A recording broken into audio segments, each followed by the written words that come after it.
નમસ્કાર, હું ગોપાલ ઇટાલિયા અને આજકાલ કરતા લગભગ એક અઠવાડિયું થવા આવશે. ગુજરાતના ગૃહમંત્રીએ ચેલેન્જ આપેલી કે એની પાસે એટલો બધો જ્ઞાનનો ભંડાર છે કે કોઈ પણ વિષય ઉપર ચર્ચા કરવા માટે તેઓ તૈયાર છે.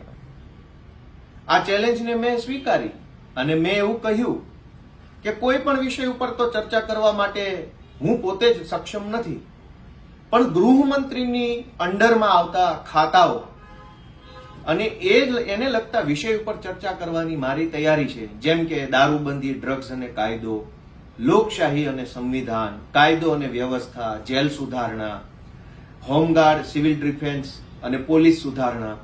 આ બધા વિષયો ઉપર ચર્ચા કરવાની મેં તૈયારી બતાવી, પત્ર લખ્યો, જાણ કરી કે ચાલો ભાઈ ચર્ચા કરીએ. પણ આ અઠવાડિયું આજકાલ કરતા થવા આવશે, કોઈ જવાબ નથી આવ્યો. આમ તો આપણે ત્યાં બે પ્રતિષ્ઠિત પરંપરાઓ છે.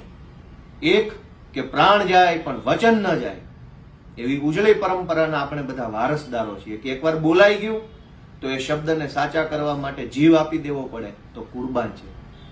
પણ એ તો કોણ બોલે છે એના ઉપર નક્કી કરે છે. અને બીજી આપણી ઉજળી પરંપરા છે કે વા ફરે વાદળ ફરે, ફરે નદીઓના વેણ, પણ શુરા બોલ્યા ના ફરે. એ તો શુરા હોય એ જે બોલે એના ઉપર એ બદલાય નહીં, પણ જેને ફાકા ફોજદારી કરવા બોલ્યા હોય તો. પણ હવે અગાઉ જે નક્કી કર્યું હતું કે જાહેર મંચ ઉપર ચર્ચા કરીએ અને એમાં કાયદો, વ્યવસ્થા, પોલીસ સુધારણા, દારૂબંધી, ડ્રગ્સ, સંવિધાન, આવા બધા વિષય ઉપર ચર્ચા કરવાનું મેં સામે ચાલીને પ્રસ્તાવ આપેલો. કેમ કે ગૃહમંત્રીએ ચેલેન્જ આપી કે કોઈ પણ વિષય ઉપર ચર્ચા કરવા પોતે ભલે 8 પાસ છે, પણ એની પાસે એટલું બધું જ્ઞાન છે, 8 પાસ હોવા છતાં એટલો બધો જ્ઞાનનો ભંડાર ભર્યો છે કે કોઈ પણ વિષય ઉપર ચર્ચા કરવા તૈયાર છે. તો મેં તો કોઈ પણ વિષય નહીં, ગૃહમંત્રીની અંડરમાં આવતા વિષય ઉપર ચર્ચા કરવાની તૈયારી બતાવી, પણ ગૃહમંત્રીએ એમાં કોઈ પણ પ્રકારનો રસ લીધો નહીં. એટલે હવે મને એમ થાય છે કે હવે આપણે ચર્ચા તો કરવી જ છે.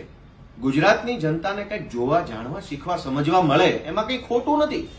અને એટલે મારી ફરીથી ગૃહમંત્રીને વિનંતી છે કે આ વખતે કાયદો, વ્યવસ્થા, સંવિધાન એના ઉપર ચર્ચા નહીં કરીએ, પણ ગૃહમંત્રીને મનગમતો વિષય કે જેમાં કોઈ તૈયારીની જરૂર નથી, કોઈ જ્ઞાનની, કોઈ આવડતની, કોઈ સમજણની, કોઈ વસ્તુની જરૂર નથી, ખાલી માત્ર ફાકા ફોજદારી કરતા આવડે એટલે તમે ચર્ચા કરવાને પાત્ર બની જાઓ, એવા વિષય ઉપર પણ માનનીય ગોપાલભાઈ ઇટાલિયા ચર્ચા કરવા માટે તૈયાર છે. ગોપાલભાઈ ઇટાલિયા ગૃહમંત્રીએ ફેંકેલી ચેલેન્જને સ્વીકારે છે અને હું બીજી વખત વિનંતી કરું છું કે હવે આપણે લવ જેહાદ, હિન્દુ વિરોધી, પાકિસ્તાન, ગદ્દાર, દેશ વિરોધી, વિધર્મી, બુલડોઝર, દબાણ, આવા તમારા મનગમતા વિષય ઉપર ચર્ચા કરવા હું તૈયાર છું. લવ જેહાદ, વિધર્મી, ધર્મ વિરોધી, હિન્દુ વિરોધી, પાકિસ્તાન, દેશ વિરોધી, આ તમામ વિષય ગૃહમંત્રીના મનગમતા વિષય છે. કેમ કે આમાં અનુભવની, જ્ઞાનની, આવડતની, ભણવાની કઈ જરૂર નથી. 8 પાસને છાજે એવા આ વિષય છે. એક અભણ અંગૂઠા છાપ 8 પાસ ઠોઠ માણસ, જેને અમારી કાઠિયાવાડી ભાષામાં ઠોઠ કહેવાય, ઠોઠ માણસને 8 પાસને છાજે એવા વિષય ઉપર ચર્ચા કરવા માટે માનની ગોપાલભાઈ ઇટાલિયા તૈયાર છે. હું ગુજરાતના ગૃહમંત્રીને વિનંતી કરું છું કે બાપા હવે તો ચેલેન્જ સ્વીકારો. ચેલેન્જ ફેંકી દીધી છે, તમારા શબ્દોની તો કઈ કિંમત કરો. ગુજરાતની જનતાની કિંમત ન કરો, વિરોધ પક્ષની કિંમત ન કરો, પણ તમે બોલેલા 2 શબ્દોની કિંમત તો તમે કરો. કેમ કે આપણે એ ઉજળી પરંપરાના વારસદાર છીએ કે પ્રાણ જાય પણ વચન ન જાય. ગૃહમંત્રીએ મીડિયાના સ્ટેજ ઉપરથી બોલબચ્ચન કરીને એવું કીધું હોય કે ચેલેન્જ આપું છું, મારી સાથે કોઈ પણ વિષય ઉપર ચર્ચા કરો, તો એ ચેલેન્જને માનની ગોપાલભાઈ ઇટાલિયાએ સ્વીકારી છે. અને 8 પાસને છાજે એવા વિષય ઉપર ચર્ચા કરવા માટે હું જાહેર મંચથી તૈયાર છું. ધર્મ વિરોધી, હિન્દુ વિરોધી, લવ જેહાદ, વિધર્મી, આ તમારા મનગમતા વિષયો છે. 8 પાસને છાજે એવા વિષય, શોભા દે એવા વિષય. આવો ખુલ્લા મંચ ઉપર ચર્ચા થઈ જાય. ભાગતા નહીં, ભાગશો નહીં, છોડીને જતા નહીં, પીઠ ના બતાવશો. મરદ માણસ હોય છાતી બતાવે.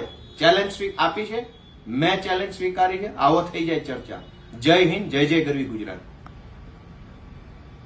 વૈષ્ણવજન તો તેને કહીએ જે